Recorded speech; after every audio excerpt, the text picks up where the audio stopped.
What led me to get closer to God? Well, throughout my life, there's been a lot of different events and things that should have brought me closer to God, but I ignored them. I guess the lack of knowledge, the lack of the word, you just don't know what's going on, so you don't guess choose to pursue or get closer to God. So I'm gonna fast forward to like the last 5 years of my life. Well, let's go six. The last 6 years of my life. They're real important because a lot of things happened in between that time that, man, could have went bad, that did go bad, that hurt people, that I got hurt.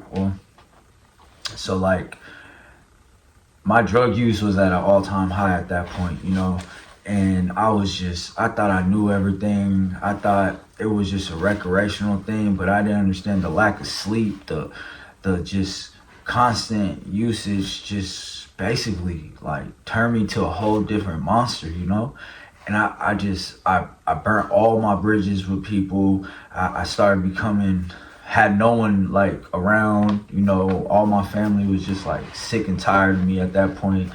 And yeah, at that time, that's when I met my wife. And she was going through life courses at the time, addiction, going through her things, and it wasn't easy for her, at that time. So, what do two drug addicts do? They show off their drugs and they start using drugs together. So she started doing my drug of choice, I started doing her drug of choice, and dude, it was a recipe. If you wanted to go to hell, all you had to do was that, and you'll get there, trust me. All that just caused so much violence, so much abuse. Like I said, I started burning bridges. I couldn't get along with nobody because I thought, man, everybody was after me. I just thought crazy things, man.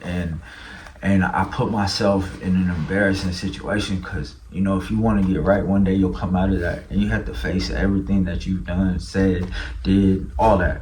So going back to that, man, all that drug use together, it just caused a lot of abuse. I was just like, couldn't trust. I just thought she was always doing things. It was crazy. I got verbally abusive, then physically abusive. And then at one point, she couldn't take it no more, so her family lived out of state, and she just left. And that hurt in so many ways, but again, the drugs and all that, you couldn't really feel things the way you're supposed to or understand. You just thought, oh, that's just, from what I went through in life, that's just what women do. They just leave, you know what I'm saying? And it hurt because I wanted her. I knew she was special, but I did that. I had to understand that I did that. So through time, she came back about, I'll say like a couple weeks later, about maybe a month later, she came back to visit. She missed the kids. I had the dogs and stuff, and we wanted to work things out. But at that time, her parents knew, what she went through, so they didn't want her to come back, which is real understandable. I wouldn't want my daughter in none of that. So, long story short, I had things going on, and I just didn't feel like anything was working for me. So I had some friends out of state, in Georgia, and they extended their hand and asked me, if I wanted to go get straight and get my life together, go out there and stay with them, and I did. But again, thinking I was making all the right decisions, I decided to load my car up full of weed and drive. I don't even know what I was thinking, to drive across all those states. Like, I was looking for trouble. So anyways, I go a whole different route because I'm out my mind, just picked up and left my house, told my other baby mamas, like, I'll be right, I'm gonna go get right, you just take care of the kids, which, what man does that, right? So I did all that, and me and my wife just went, and she got sick, and we we went to a hotel for a couple days and rested, got in the car, took off to head towards Georgia. And when we got to Georgia, she was gonna go home to Florida and we we're gonna work on our relationship, which is closer that way. So, get in the car, we drive. I get to the border of Arizona, I'm like, man, I'm tired. You gotta drive. I do some old stupid stuff and open my bag of weed and smoke me a blunt. There's highway or state troopers somewhere in the gas station. I don't even really notice. But I don't think they were watching me. I think my situation was way bigger. I'll get into that later. Right now is not the time. But after obtaining a lawyer and stuff, I found out a few things and whatever. Just leave that out of it. So I tell my wife, you need to drive. She gets in the car. I sit back. I fall asleep. I swear not even 20 minutes later, I hear, oh my God, we're getting pulled over. I'm like, no way. I look up. I don't see no cars in front of me, nothing. So I'm like, man, pull over. So she pulls over. They asked us a bunch of questions. And everything's cool. I hand them the registration. I hand them everything. But as I open the registration, you know, in California, man, you roll your blunts on your registration when you're in the car. Well, at least I did. I don't know about anybody else. But a bunch of weed just popped out. Poof. And I'm like, oh. He just laughed. He goes, you know, Arizona, you could obtain up to a half ounce on you, whatever. So I give it to them. They run everything. Then they're going to let me go. Let us go. So before they do that, they ask my wife to step out and to sign a ticket, a fix-it ticket. I don't even know what the ticket's for, but it's a fix-it ticket. And a warning for driving too close to another car, which we never did. Never. So she signed it, got back in the car, and asked where we were going. I said, I'm going to Georgia, and she said she's going to Florida. And as we said that, the cop looked like we just made a mistake, like we didn't know where we were going, which wasn't true. In fact, I was going to Georgia, and then she was going to fly to Florida. And I already had the tickets, so I was trying to show him the tickets. And at that time, I was fumbling. I couldn't even bring up the tickets, and just all kinds of crap. So then he goes, you know, I don't believe you guys. Do you have any dope in the car? I'm like, no. He's like, well, state troopers are allowed to search your vehicle with the canine and walk around your car once. And if we don't hit, it's fine. If we hit, we have the right to search. So I'm like, okay, whatever. If that's the law, do what you gotta do. But I don't consent. Me personally, I don't consent. They take us out, my dog out, everything. Me and my wife are sitting there. He goes around the car, nothing. He looks at his partner nods his head. They do it again, nothing. I'm like, oh, we out of here. He looked at his partner, nodded his head. Went in a circle, sat next to my tail light and tapped it. I'll tell you why. I know he tapped it. It made a sound because of his wedding ring or a ring, whatever. It made a sound. Imagine hitting your ring on your tail light. It makes a noise. So I looked, my wife looked, the dog looked. I'm like, cuff me up, put me in the back of the car, take everything out. Long story short, there's about, 20 pounds in the back of the trunk. On the floor, on the freeway. I'm like, oh. So I was losing everything. My wife already left me. We were separating. I just lost the last of all my money. My car is gonna be gone. My wife's gonna be stuck on the side of the freeway in Phoenix. Like, this is crazy. And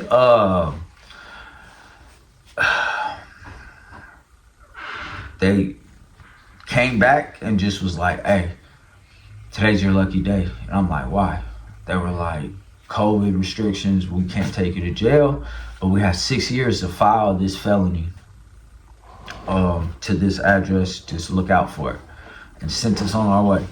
Man, I flipped out on my wife. I was coming down all that. I cussed her out all the way to Oklahoma from Phoenix. From Phoenix to Oklahoma, I cussed her out, put her through so much. And it was so bad, we stopped in Oklahoma and she flew from Oklahoma to Florida. That's how bad it was. So anyways, long story short, man, I get to Georgia, everything's going good, I'm getting healthy, there's no drugs for me out there. I'm doing good. Going back and forth, visiting my kids, working on my relationship with my wife. And at that time, we found out she was pregnant. Yeah, crazy, right? And that's our 2-year-old now. So, you know, me not going to jail, I was able to get things together. And I started getting into new age, like stones, like tarot card. I started like indulging in that sense of a higher power in yourself. And man, I'll be honest, I thought it was working. I mean, I got out a lot of things, and I felt like that's why, but that's not why. So anyways, the cleaner I got and the clear minded I got, I started noticing things around me and was like, oh nah, hell no, oh heck no, excuse my language. I don't want no part of this, none, zero. And me and my wife were doing good, and her parents allowed me to go to Florida and stay with them. So at that time, we had our baby. God bless us with a beautiful baby. I started working. We had our apartment, but I got real deep into fentanyl. Like I was spending $300 a day on that thing, and man, it was bad. I was ODing, not enough in front of my. It was just horrible. Things you would never, man. Oh, it was horrible. And so, anyways, I go to better myself and go get a job out there, and it had to be doing like welding on a ventilator. So they had to do like a special background check. So I got the job. They called me and told me, hey, look, the U.S. Marshals are looking for you. You have a serious warrant out of Maricopa County, and I have to give up your information, but I didn't interview you, right? And I said, right? And she said, fix it. So I called the lawyer, put some money together for a lawyer. Those blessings, came because I needed help from some family members, and they stepped up and helped me out, thank God, because it was going to be ugly. But long story short, I flew back. I had to pack up my apartment, move my wife and my daughter back to her parents. That was so embarrassing. Moved my oldest daughter back to California, because she was living with me in Florida. So I had to intervene in her schooling and everything that she's worked so hard on and move her back to what I took her away from. It was just ridiculous of me. And I flew back to California. So out there, I couldn't get no fentanyl out here in California. I was living with my dad. I was fighting this case. I had to get it together. It took me 30 days to feel normal. It was so embarrassing to do that for my dad. My dad was yelling at me, hurt, because seeing his son just going through what his father went through off of heroin, it was just horrible. So anyways, I was flying back and forth to Phoenix. They really didn't have nothing on me, and I knew it was an illegal search. I knew it was all bad, and they offered me 6 months, and I was like, nah, I'm not taking 6 months right now, but I'll take probation and time served. And they countered with 120 days, which was 4 months, and I took that. I was like, took it, left. Flew out. As I'm doing my jail time, my wife, she's supposed to be getting clean. But it's harder than it seems, and it is. You have to go through something. You have to have an experience, So now I'm sitting in jail, nothing. I go in with like $400. It lasts me a few months, and then it just gets hard because I know I'm here and I got kids, I got my wife, everybody's taking care of my responsibilities and I'm stuck here. But this time when I went to jail, I was like, I'm not bringing God into this anymore. Every time I step into prison, every time I get in trouble, I bring God into this and I let him down. I said, God, I'm not doing this again. So I'll be honest, those 120 days killed me. It was so hard to do that time. I was so stressed out. I probably could have had a stroke, to keep it real. It was bad. I was hurting. And then upon my release, I get home, fired up, ready. My wife was baptized and been getting closer to God that whole time. And God is very important to her. And me being her husband, she started seeing like this is how a husband needs to be. And she's right about that. There's certain things that us as men, us as fathers, we tend to miss the importance of certain things and add importance to things that aren't important, you know? But it's all right. We can get through that. So where was I? Oh, and so I started going to church on my own with my kids. I was going to a big church, and men's group, and I started liking it. I wasn't reading the word. I wasn't doing anything but that. So I'm at work, and I finally was able to save up money to see my daughter and my wife. It has been about a year, and we were all excited, everything, and I was at work, and I went to the bathroom, I called her, and I was like, I'm very proud of you, girl. You doing your thing, you bring me closer to God, I appreciate you. And when you know someone, you can hear it, and I was avoiding all the signs because I just thought, for us, she would be doing right, you know? And anyways, I get off the phone, use the bathroom, step out, her father's calling me. I mean, literally that fast.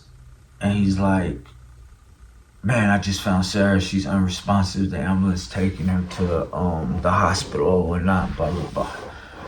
And I just like, dang near died. I ran back to the bathroom and I was just in tears. I didn't know what to do. I couldn't breathe because me knowing the possibilities of that outcome. And I didn't want that for her. I didn't want that for us. And it was just like, I was begging God, like, God, please, please, please. I didn't know. I had to leave work, all that. So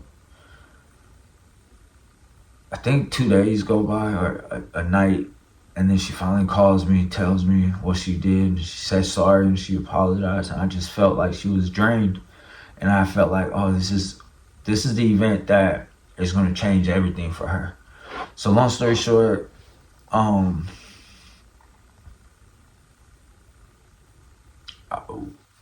we just got closer. She came, visited, saw what I wanted, and things started working out. I got another job, started getting paid a little more, was able to get an apartment with bad credit. Just everything, it just started falling in place. I was able to save, get them out here. Certain things, like I was stressed out about like shipping our cars. Her father helped out, like things I didn't expect because they were so happy of how we were doing in life. And I know God did that. I know he wanted us to see like, hey, just continue and look what I did for you. I mean, we were 3 years ahead of our plans. I didn't expect to move them out for 2-3 years. And we did it in less than 9 months. That's all those things is what made me want to get closer to God. I mean, there's so much more, so much. And but on the other side, I know the devil, spirit, all these evil things are real too, because as all that good stuff happened, the devil and the monkeys and the demons started coming back. They started coming back and they wanted me back. And now I'll get back to that on another video. So thanks for watching.